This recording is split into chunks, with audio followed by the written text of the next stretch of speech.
My name is Akili Johnson, and I want to thank everyone for your attendance this morning as we begin to embark upon a conversation, panel discussion. Prior to getting to that, I would like to talk a little bit about the Dallas chapter's mission.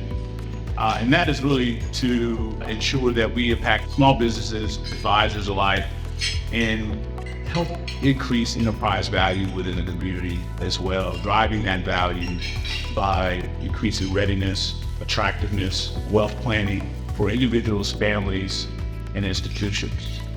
And the way we do that is we will educate and share best practices amongst one another in a referral type environment where we have high character, obviously, and we're able to cross-pollinate with one another to drive that value. Any feedback that you have for us, we're always open. Just like the business owners we want to serve, we want to be open, we want to be self-aware, and we want to collaborate with one another at a high level. The reason why you are here, hopefully, it is so that we can achieve more attendance in these events, obviously, but also drive the great strategies and insight from experts like the panel that we'll have today, so that you can take that back to your prospects and clients that you're working with to share the knowledge. Our first person we're going to bring up is Jordan Hammer, and Jordan is a phenomenal UVB. Not only is he a sponsor for today, but he also obviously is the regional director for investments and business consultant at John Hancock. He covers the DFW East Texas, Wirehouse Independent, and Edward Jones advisors that are in the area. He joined the industry in 2012. Now, he did go to BYU, and we're not going to take anything away from that because I'm a TCU guy, but nonetheless, Jordan excels at building relationships and with not only advisors, but the community alike, and with a focus on providing differentiated value through effective consultation and solutions. This is the highlight with Jordan, though. His wife, daughter, Holland, and sons, Hudson and Hayes, they live in McKinney. And so he wanted me to make sure that he shared that information with you guys. And without further ado, I'm going to bring up Jordan as he comes to share some insights. I'm excited to be with you all. I'm sure some of you are probably thinking, what's an investment guy doing at the Exit Planning Institute Dallas chapter meeting in January? Two reasons. So what I do on a day-to-day basis is I work with financial advisors, and really what my role is I'm really focused on helping financial advisors bring in new assets and create better outcomes for their clients. Creating better outcomes for clients usually comes in the way of from an investment perspective. We have mutual funds, ETFs, SMAs. John Hancock's investment management platform is unique. It's differentiated and top of the lines at a number of firms. But what's more important, though, is helping financial advisors bring in new assets. And John Hancock, over the last year, has actually had a partnership with the Exit Planning Institute to where we want to help financial advisors have better conversations with business owners and create teams with a lot of individuals like yourself sitting here today, so that it's not a conversation of, I just met a business owner that's selling their business in the next 6 months. It's more of, I created a conversation with a business owner 5 years ago, and now they're ready to sell. And we've got a team who've created value in the company, they're ready to sell. They already had a liquidation event, and it's mutually beneficial for everybody in the team. So the other reason why is because small business owners and some of the background of my family hits home. I'm originally from Utah, my wife's from Idaho. We moved here many years ago, and all 3 children are Texans. Apparently that's not enough to become a Texan, something told me. But my brother-in-law, he had an insulation business built from the ground up. It was his identity, his baby, his life, and out of nowhere, got an offer to buy his business.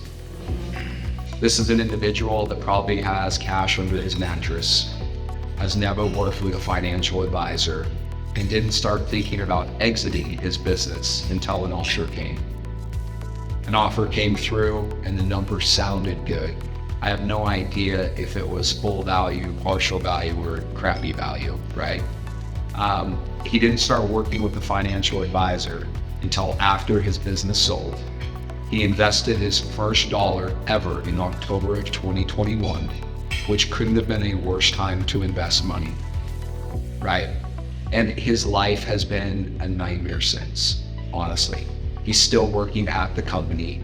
He's seeing the company basically getting driven right to the ground. And it's like calling someone else's baby ugly, right?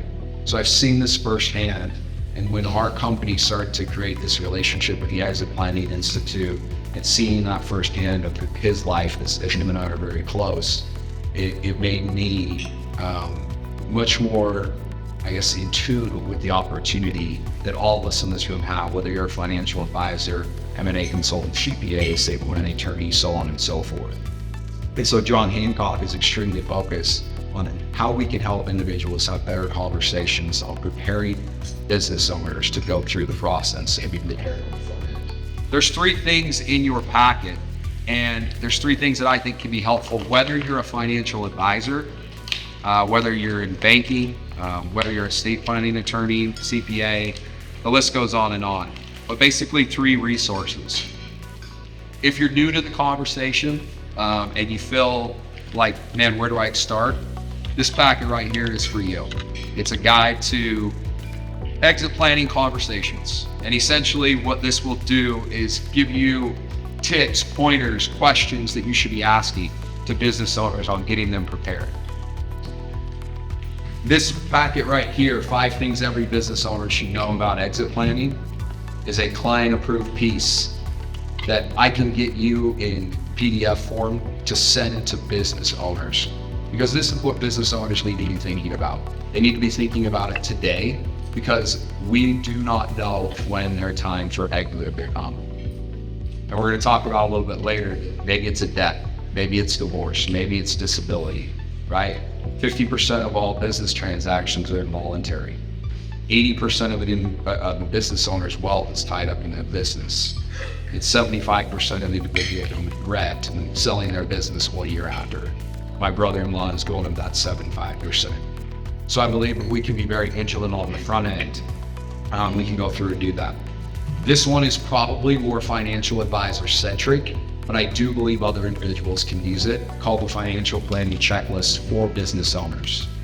Essentially, this is going to uncover the 5 B's, the blind spots, where a business owner is prepared and where they are probably unprepared, as I said bluntly, and more kindly. But these are some of the resources that John Hancock is putting out to the public, is putting out to the financial advisor community, and we're super excited. I believe that this focus on business owners will be the biggest asset trend or assets in motion trend for the next 10 to 15 years. When I first came into this business, everyone was talking about the wealth transfer, the generational wealth transfer. Well, 51% of privately held companies are owned by baby boomers. Baby boomers right now are 60 to 78 years old. By 2030, all baby boomers will be 65 years of age or older. And most individuals start thinking about their next phase of life at age 63.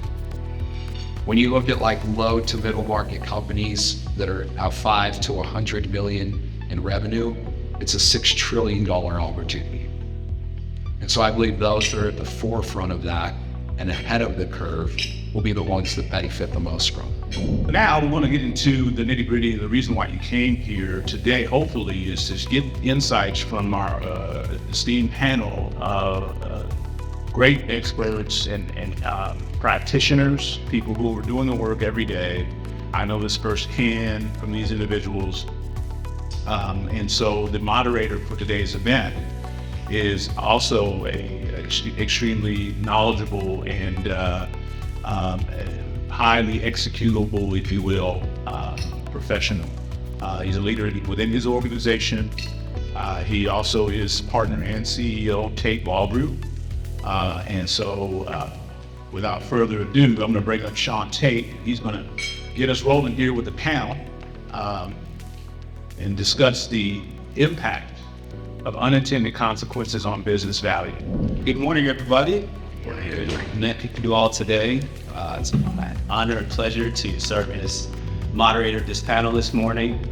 As Akili said, we've got a host of amazing experts in finance, wealth management, tax to help weigh in on the 5 Ds. The 5 Ds, not the happiest topics in the world, but extremely important topics for business owners, which include divorce, disagreement, disability, distress, and death. Right, things that in one form or another are going to touch most of our lives, and especially the lives of business owners. And so, to that end, because I know my piece of it as an attorney, I handle transactions, right? So I do lots of buy-sell agreements, purchase stock agreements, things like that. I look at transaction level, but these folks could talk to you more about the nitty-gritty of how these folks' lives come together around these issues and how best to mitigate them in case law. So first we've got Mr. Kep Kepner. Kep is the managing partner at CPA Kepner CPA. He obviously focuses on accounting, has a very unique background, interesting background. I'm coming from marketing, and that kind of allowed him to step into the role of running his own practice successfully for many years now. Mr. Bryan Hall. Mr. Hall is seasoned state tax planning attorney. Who obviously works with lots of business owners, and he is the managing partner of a multi-generational law firm. So he's got clients of high net worth, lots of business owners, folks that have seen these issues for years and years. And so he spent decades steeped in this business and has done that under the tutelage of his dad as well. So there's a lot of great experience in that area. So Mr. Hall will be speaking with us today. And last we have Mr. Carson Hoker. Carson is a wealth advisor with Bernstein. He's got a really interesting story. As he puts it here, I think it's the best way to put it. Each of us is here for a reason, and it's not to be the index. His job is to facilitate the ongoing process of aligning capital with what really matters to business owners, right? So he's making sure that their money is working for them and that they're able to create the kind of lifestyle that they want with their money. So with that, I'd like to have all three of our panelists join us. So I'm going to start with an issue that I think is fascinating and really something that a lot of people don't understand fully. And excuse me if I'm taking a legal route here. It's just that's my bias. But I thought we would start by looking at prenups and post-nups. So the question is, how do prenuptial or post-nuptial agreements benefit business owners? And I think I'll start with our resident attorney, Mr. Bryan Hall. Okay. Well, much like business, in my opinion, when you have prenups and post-nups, you're basically, a lot of people think of them in the general estate planning world of, it's a prenup is a pre-divorce paper. The only reason I'm doing this is because I'm expecting to divorce my new bride or new spouse. And a lot of people even are shy away from that because of the uncertainty of the marriage. But really, there's a lot more meat to the prenups and post-nups. Especially as business owners, because you can put in things about the business owner, get them in there, who's going to keep the business ownership.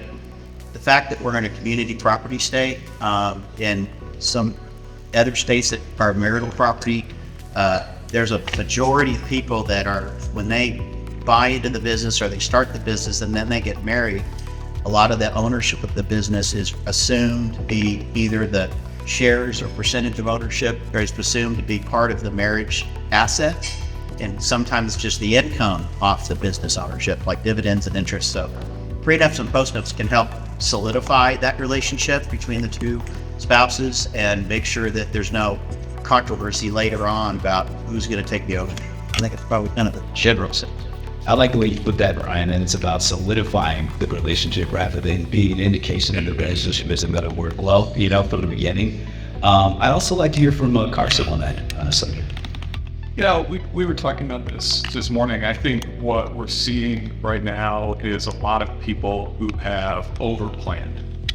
The exemption went up a few years ago in 2017, and people rushed in and did their rolling crack strategies and their cruts and their fidgets and their slides and all the jargon that they didn't fully understand. And we just had our a woman in our group, Jennifer Good. I was joking with Brian. She won like the Pulitzer Prize from Bloomberg Tax on white paper she wrote. Just like, who's reading this stuff? But what she talked about is, if you imagine a slab, that is spouse one gifts spouse two some money. Spouse one still has to pay the income tax on that. And if you don't have a postnuptial agreement and you get divorced, spouse two has a bunch of your money and you're paying the income tax on it. That's a brutal position to be in. And so these conversations, exactly to your point, solidifying it via prenuptial, postnuptial agreements, it's the conversations we don't want to have, right? But we've got to have, otherwise you're exposing yourself to all these unwarranted risks. Thanks, Carson. That's really helpful. Chat, I wanted to ask on the same topic, other than the personal impact of divorce, what are some other financial and business impacts for an older and after divorce? So, I was divorced. We had a prenuptial agreement. When we started negotiating at the end of this, neither of us could find our copy of the prenuptial agreement. Amazing. And so we worked out an agreement and it was fine regardless of whether we had one. So I think one of the lessons there is if it's going to be an important document, you better know how to find it. Right? Maybe leave one with your attorney would be a great idea perhaps. But I'm happily married and had a guy working with me who was also a CPA, and he got married about the same time I did. And he was all about protecting himself. I guess I'm a little Pollyanna. I'm married for love, and that's the way it's been for me, and it's great. He was negotiating down to the depth of his soul about a house that he had bought with his prior wife, and trying to make sure that, boy, when they started that marriage, he was going to get what was his. And I think that if going into it that way, for me, wouldn't have worked at all. And so I do think that it's important to have these understandings, even if you lose the prenup, and even if you are Pollyanna, where you're really just doing it for love and you don't think you need it. I think it's really important to have those discussions. My current wife is adamant. She still has her $5 that she had when we got married. So I think there are discussions about it, and to the degree that you need to document it, it's a great idea. And to follow up on that, it's one of those documents you review periodically. It's encouraged even on an annual basis if things are changing in the business or changing in the family dynamics. If she has a $5 bill and all of a sudden she inherits something from her parents, that post-nuptial should be updated to the fact that that's separate property coming into the house and Kep has no ownership rights to it, or they agreed to let it have ownership rights to it, however they want to do it. But yeah, exactly, it needs to be reviewed periodically. That's right. That's really helpful. Yeah, so definitely a document that we should all be considering. I'm thinking most of us do, go into a marriage, and just we should individually, as Kep pointed out, it's definitely great advice to give to our business owners. So now we'll get away from family and get something a little bit more objective, not so personal, but just disagreement, among the partners, which is obviously very common. That's something I see in my business, obviously, on a regular basis. So the first question we have, and I'll direct this one to Carson, is how can partner disagreements lead to an unexpected or unplanned exit? Well, it's hard to sell if they don't agree. Right. I think, that's sort of obvious, right? You have two partners who neither, or at least one of them, is not going to capitulate on valuation. How do you even engage the strategic or the private equity group in a negotiation if mom and dad aren't in agreement? But where we see more disagreement is between buyer and seller. So you've got interest rates that have risen at one of the most rapid clips in history. And you see this in the housing market. I think the average person sees this in the housing market. The same is true with middle market companies that we deal with. Is interest rates have gone crazy and no one's capitulating on valuation. And so our job as planners, shameless plug for myself, is getting involved pre-transaction. So you've got owner who thinks the business is worth 55, private equity's coming in 36, and the conversation is, Mr. and Mrs. Owners, I think 36 is enough. I think you're going to be okay, right? And quantifying that for them. So, to answer your question, I think it comes down to intention and really having a conversation around what do we want from this business? What's life going to look like after? And if we can get clear on that, and ultimately the number doesn't matter as long as our attention's on that. That makes sense. Yeah, that sounds really good. And frankly, we need a lot more whistle like at the real estate market as well, right? Because the bid-ask spread is out of control, and it's because sellers think it's worth more than it is, and buyers are like, hey, it's seeing the economy lately. So, at any rate, on that note, let's figure out how we fix this kind of thing. So I'll direct this question to Bryan Hall. How do you, as an advisor, help mitigate conflict between partners? Well, when I look at business partners, I look at them as very similar to a marriage, honestly. You can have internal documentation. I always say, when I'm dealing with the IRS, I'm dealing with documentation. My office looks like a hoarder's office. But the idea is the more extensive the documentation, it may seem like overkill at the time, but it's very much needed for these kinds of discussions that are sometimes hard to have. So I look at it as like a divorce of a spouse. My life, I've been practicing about 24 years now, and my father-in-law was my partner, and we didn't see eye to eye on how to run the law firm. I wanted to run it more like a factory or business. He wanted to run it like a practice. And law practices are not a law business. They're different things. And so I tried to convince him to change it, but he wouldn't change it. So I had to leave him to go to a bigger law firm for a while, came back, and when he was ready to retire, I took on the letterhead again so that I could run it the way I wanted it. So I'm in a transition phase, but he and I did not see eye to eye. And the fact that he was my father-in-law, sometimes I came home to my wife and couldn't talk about what's going on at the office. So business standpoint, partners have the same kind of, almost like the prenuptials, just call it, the business regulations or bylaws and stuff like that, or operating agreements and stuff too. So treat it the same way.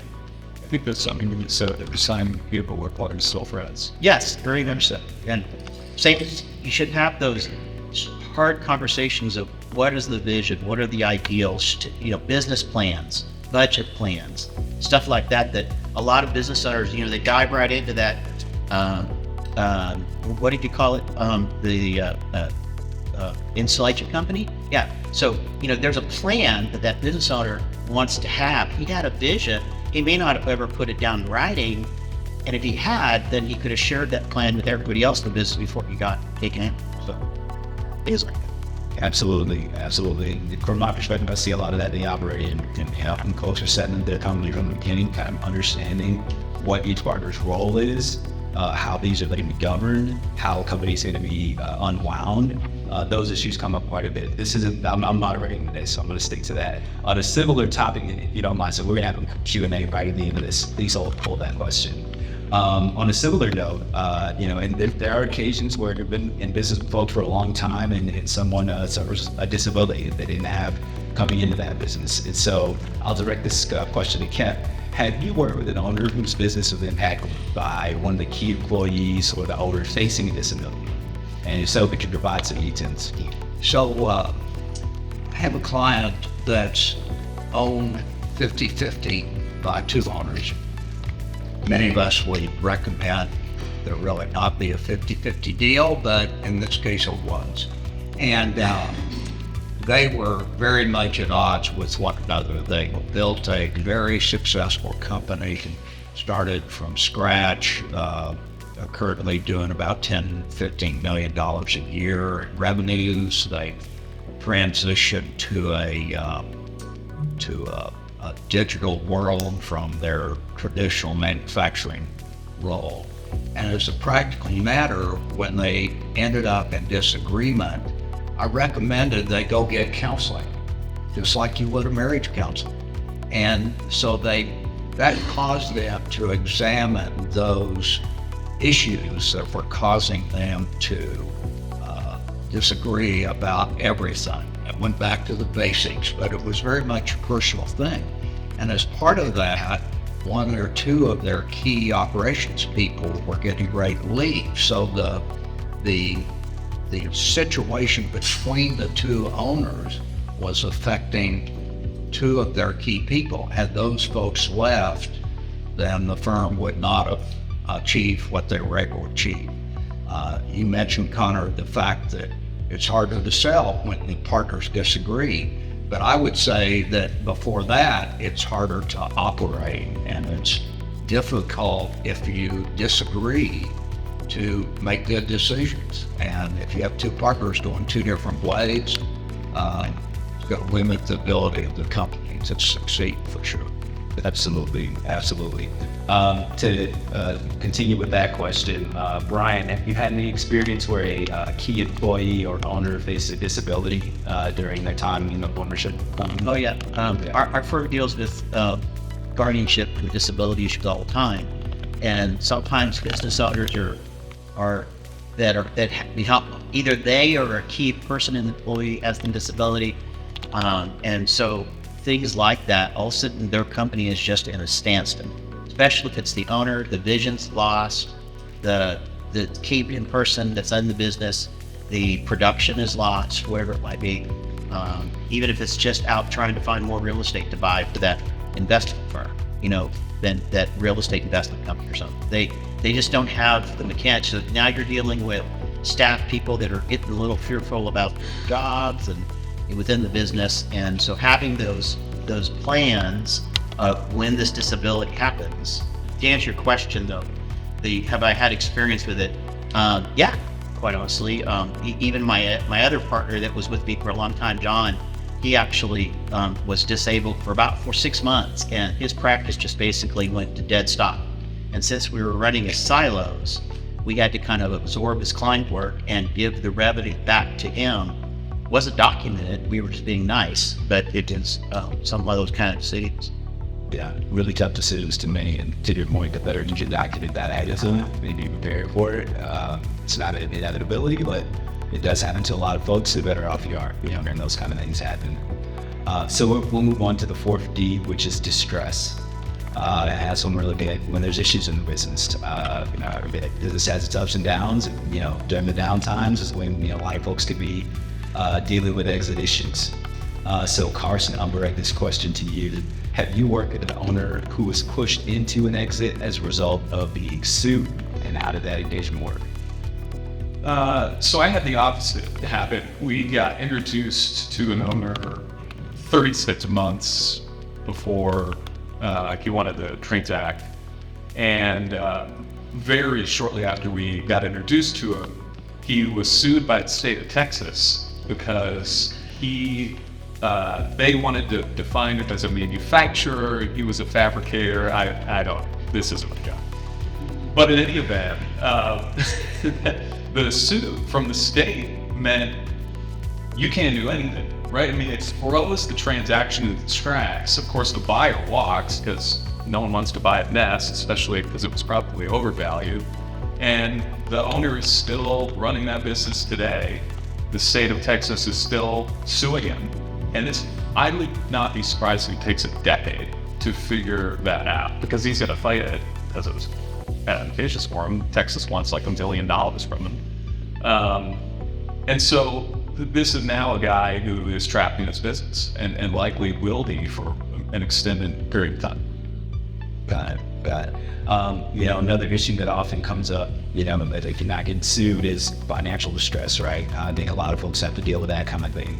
And financial distress can cause owners to start eliminating key components of their business in order to make ends meet. They look at cost cutting. Often they don't look at claim for productivity as much as they should, but either way, they're trying to figure out every which way to kind of keep the business afloat. So this quick question I'll direct to Kep. How would you suggest an owner who's in financial distress try to improve their financial situation? So you mentioned traffic business owner in your case. I think the biggest issue for most businesses really is not a disagreement or distress about a partner or a vendor or a customer. It's their own innate distress with the fact that they haven't reached what they want to reach. They are many small businesses with one owner are trapped in their business. And we just bought another CPA practice, a tax practice, and that guy was trapped in his business. He was making good money, but he was working at home. He had 300 clients. He didn't have anybody to help him, so he was working these long hours, and he was just trapped in his business.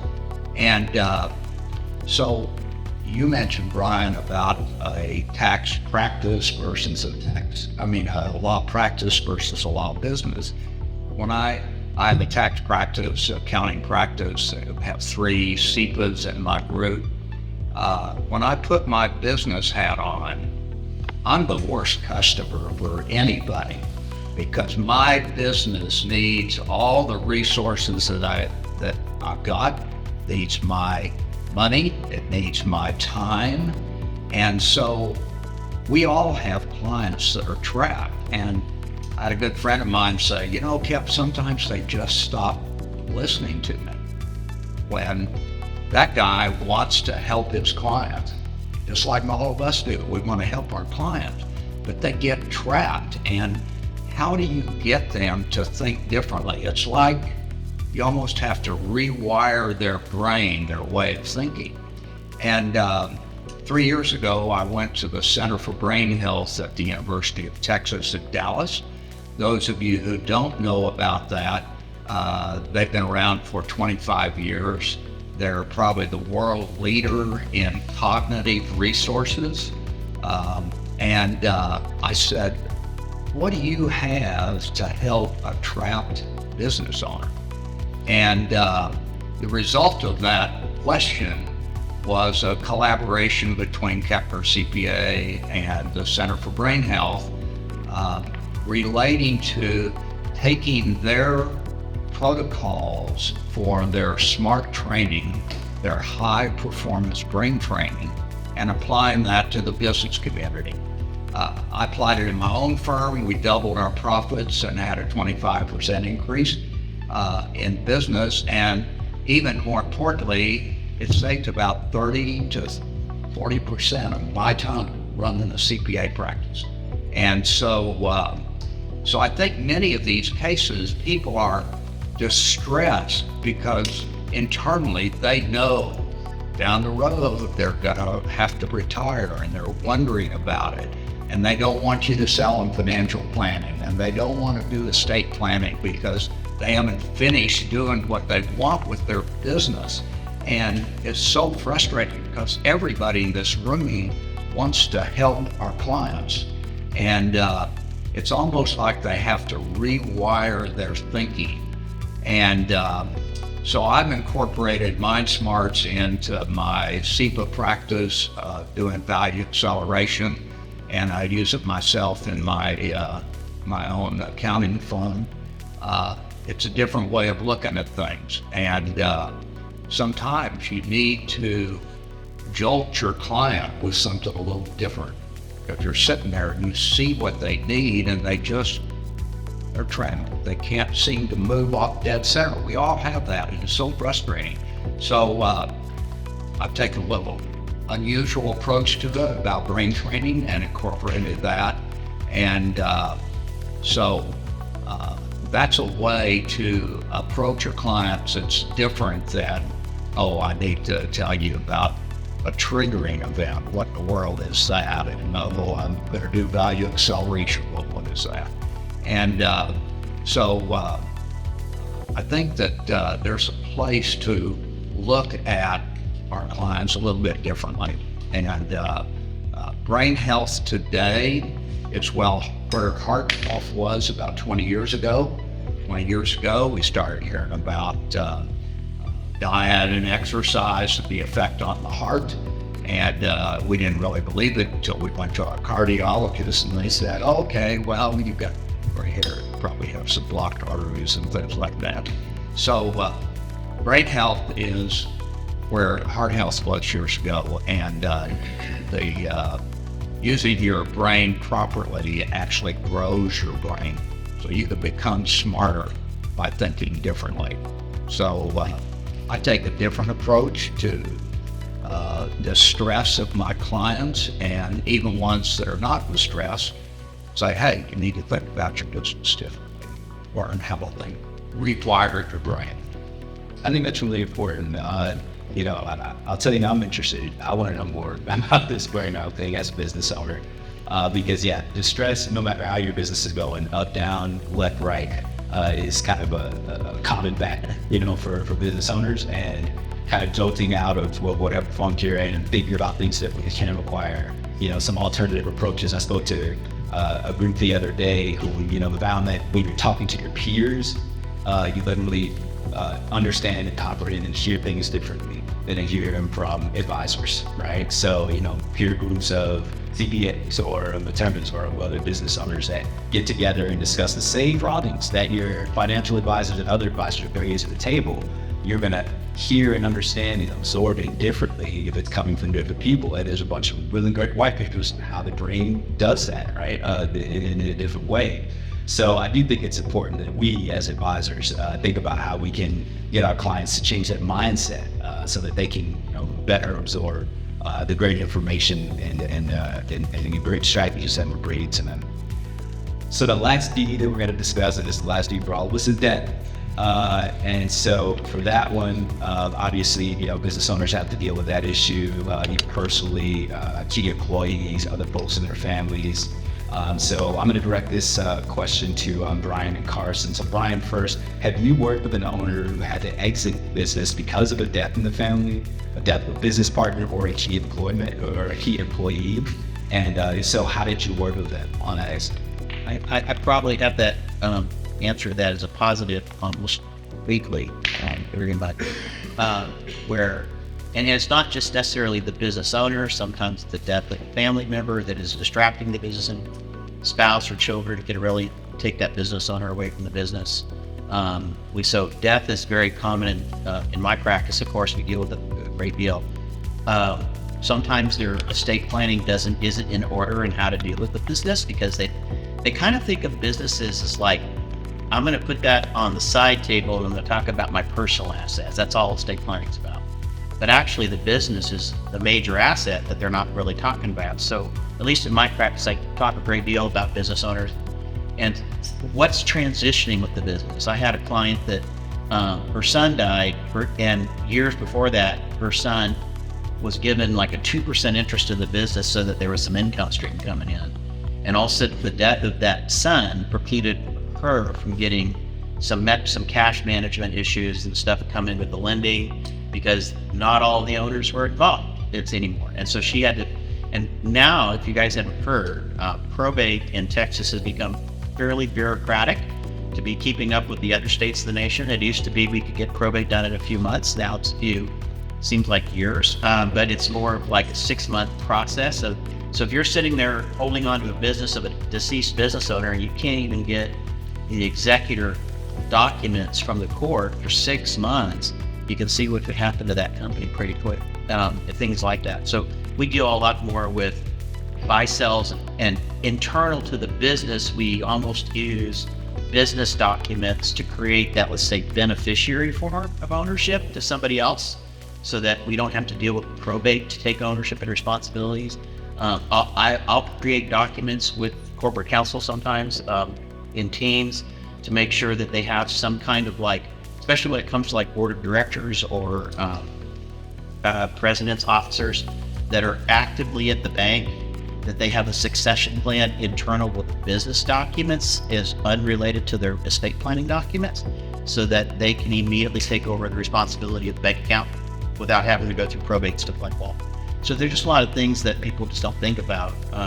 Most of my other estate planning lawyers out there that don't do this kind of planning, don't think about the estate planning, don't deal with the high net worth tax planning or business owners, all they want to worry about is whether the spouse gets the house, and they're not talking about any of the business ownership. So it's really important to kind of bring that out to the business owners and their partners and stuff. So yeah, absolutely. The tender truck, as I said, it's time for everyone at some point, and if you willing to prepare for after a business that's running well and has a lot of value, death could be an ultimate disruption. So having some preparation there is great. Carson, same question. You worked with an owner who had to exit because of death in the family, key employee, or partner. Yeah, I think we've all experienced it in some shape or form. You made the comment, people tend to sort of separate their family life from their business life. We host these annual summits where we bring in owners who've exited, public companies. These are people's faces you would know, and get them to really open up about their business and their family. And last year, the first question that our keynote speaker asked was, okay, who here has a mission statement for their business?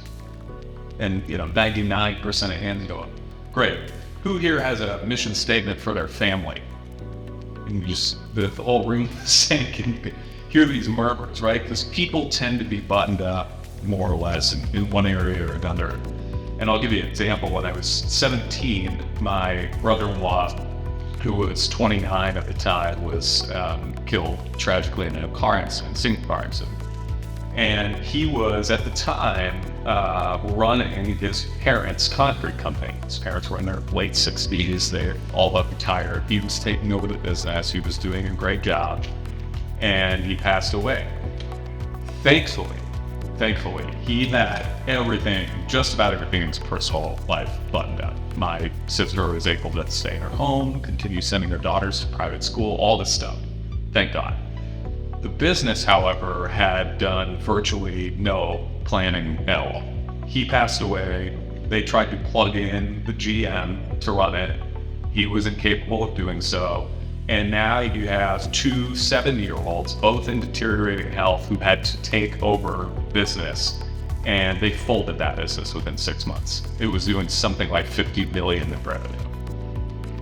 So this stuff happens, and it's super unfortunate, but again, it goes back to, I think the culmination of all this, and really just planning in general, is having the conversations early and often.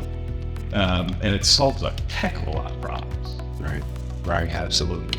And as a final question here, and I think the answer is somewhat obvious based on what we're discussing, but how is business value impacted due to the death of an owner, key employee, or a business partner? Kep? Well, clearly most businesses are better off selling before there's one of these disasters. I've always said that lack of focus has killed far more businesses than lack of capital. And all of these 5 Ds are things that distract the business owner or their family from running their business. And that's a killer for many businesses. So I think that whether somebody is worried about or has done all the appropriate planning, if they have not, the problem is that there's going to be a loss of focus. Was an example you just gave about your family. We all had clients who their business just dissipated because they weren't there to run it and they hadn't planned it. And quite frankly, many of them didn't know what their business was worth in the first place. And quite frankly, some businesses aren't worth anything. So it's great to think like we do as CPAs, oh, this business is worth a lot.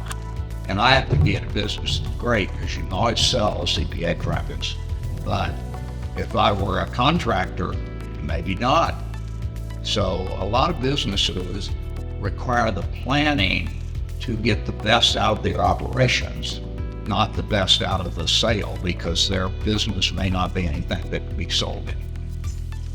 And I think that's the thing from the answer that I'm getting from all three of you is when we're looking at the 5 Bs, divorce, disagreement, disability, distress, and debt, it's all about planning, right? Having the best possible game plan you have, going in, having that binder at your office, ready to go. If the business, if you're unable to be there, you gotta have an interim CEO keep things going.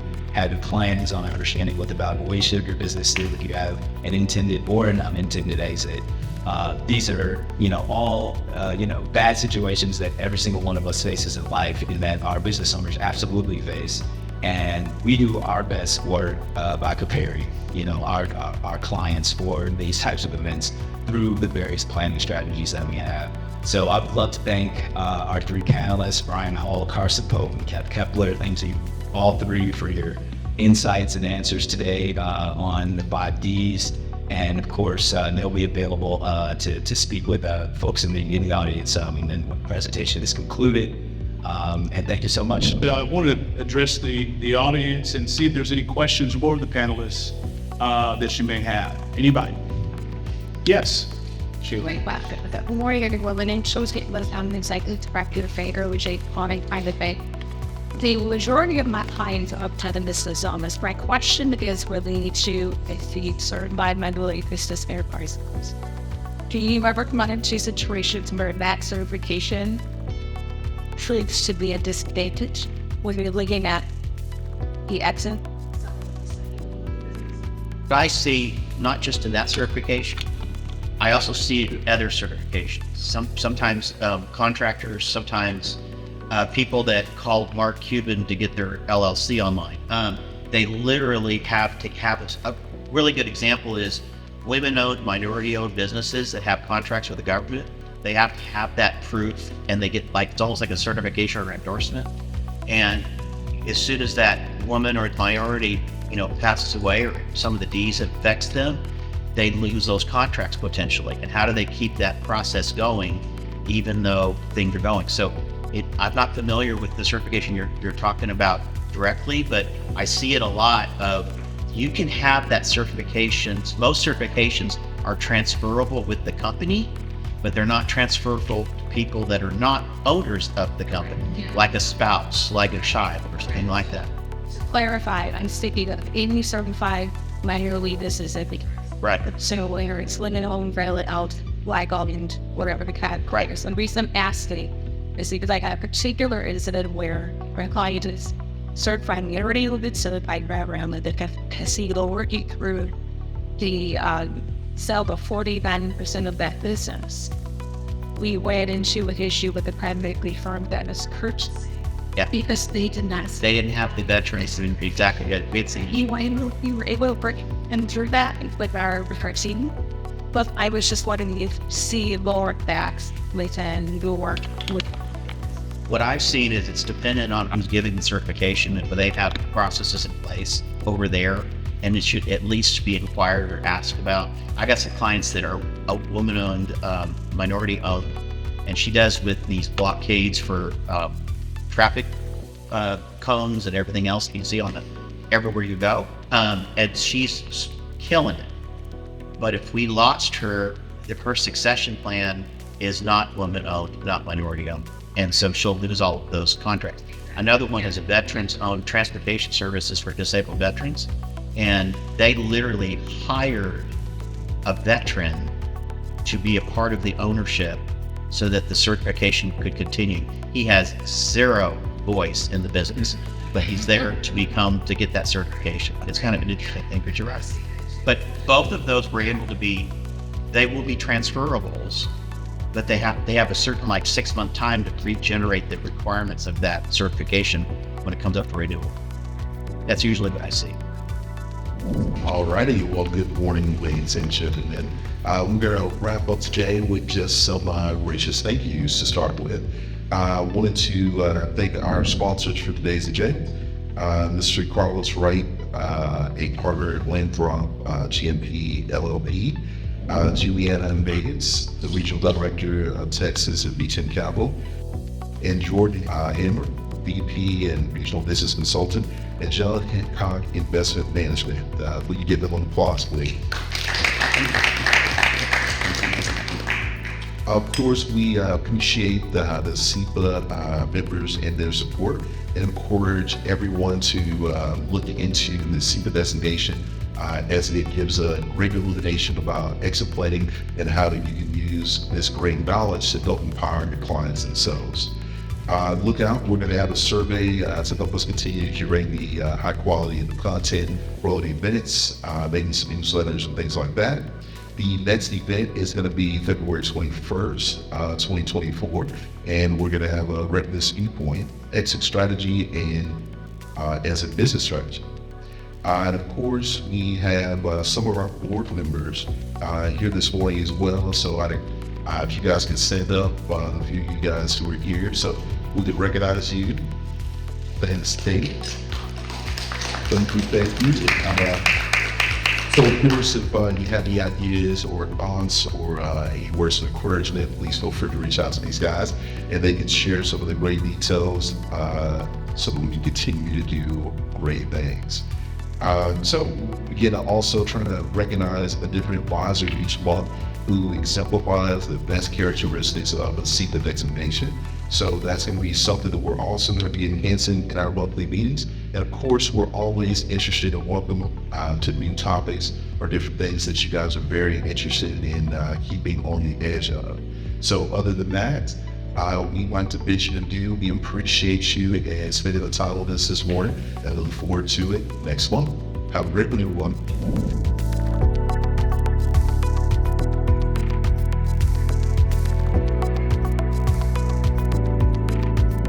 Hi, my name is Sean Tate, and I'm here with the distinct honor and pleasure of moderating a panel for the Exit Planning Institute. Today we're going to be talking about how to build significant companies and how to be able to see around corners for the 5 Ds that tend to get in the way when companies are looking to exit. Those are going to be death, disability, distress, divorce, and disagreement. So we've got a panel of excellent experts in finance, in tax, and in law that are going to help us understand those 5 Ds and how to make sure that they don't prevent us from a successful exit. So again, really excited to moderate the panel today, and I look forward to participating. Hi, I'm Bob Ernst with Edward Jones, and I'm here with my buddy Patch of Future Service Dog, and we're here at the Dallas Exit Planning Institute chapter, and here to network with other CPAs to help business owners and realize the value of their business and help them with the exit strategy. Thank you. Hey, good morning. I'm Sheila English. I am an executive director and banker with JP Morgan Private Bank. And this is my first time attending this event, and it was actually pretty amazing. They had some great panelists. I work with high net worth individuals, and I just help them manage their entire balance sheet. And I have a specific affinity for private business owners. So I was really happy that I could join this morning and looking forward to the next one. I'm Christopher Waikoko, CEO and business developer of my accounting and wealth planning company, Waiko Tax. We're here to talk about exit strategies because there are things that I'm really interested about that's beyond the control of any business owners or a person in general from that disability. Even COVID situation, there should always be an exit strategy, and a company like me in this accounting industry needs to know as a proactive rather than reactive to a lot of business clients that we have. So I'm looking forward to learn more and grow more with other networks. Well, hey, my name is Xavier Egan. I own a mergers and acquisition firm here in Arlington, Texas. Thank you for inviting us out, Exit Planners Institute of Dallas. Really appreciate the great opportunity to meet and greet other great financial planners, CPAs, and wealth managers out in the industry. And we are here to help from the Main Street to lower middle market clients with succession planning, exiting their businesses, and of course, the growth side of things by buying other businesses that are already profitable and established. So give us a call if there's something you need, but happy and really excited to be here today. I'm Bryan Hall. I'm with the law firm of Barnett & Hall. I'm the managing owner partner. We're a large estate planning probate lawyer firm here in Dallas, Texas. I have about 60 years of client work in front of me and about 20 years of experience. I'm here to speak today about estate planning, probate, guardianship law, and how it affects the business owners and how when they have to get out of their business ownership and help with those kinds of issues. Who am I? I have a husband, wife, 2 kids that are in their college years still. but keeping up with them is a challenge of its own. So that's what I do. So Good morning. My name is Amy Sabin, and I am CPA certified. I've been CPA certified for 1 year, and this is my first attendance at the EPI Dallas chapter event. And it was absolutely wonderful. It was a collaboration of a CPA, John Hancock sharing some business information and tools to use, along with an estate attorney and another financial planner, and a very, very good wealth of information. I would highly suggest attending. Welcome to the Exit Planning Institute Dallas chapter's inaugural event for our members and those in the community. We are here to educate advisors as well as business owners on the formulas for exiting their businesses and growing their revenues. We welcome you to come out and join us. We will be having events throughout the first half of the year. We've got those planned out. Please feel free to reach out to me. You can find me at akili.johnson@gmail.com, a.johnson@wellsfargoadvisors.com. And looking forward to seeing you at our next event.